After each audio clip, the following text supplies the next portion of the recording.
Philadelphia. Shortly after the last out in a lost season for the New York Mets, manager Terry Collins confirmed the news that had spread at Citizens Bank Park.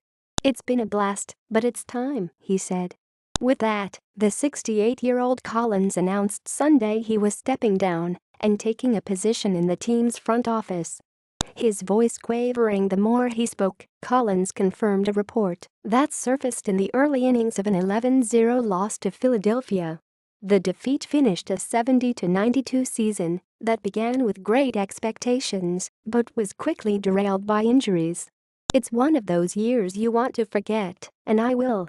Tomorrow," he said, saying the season left a sour taste. The Mets were 551-583 overall under Collins, reaching the World Series in 2015 and earning an NL wildcard spot in 2016. General manager Sandy Alderson said Collins brought up the possibility of leaving during a road trip to Miami in mid-September. "We agreed we would talk about it. Here in Philadelphia the last few days, we decided that it was not just in his best interest, but the organization's best interest. I agreed with him that this was a time for change." Collins was the oldest manager in the majors and recently said he had no plans to retire after the season.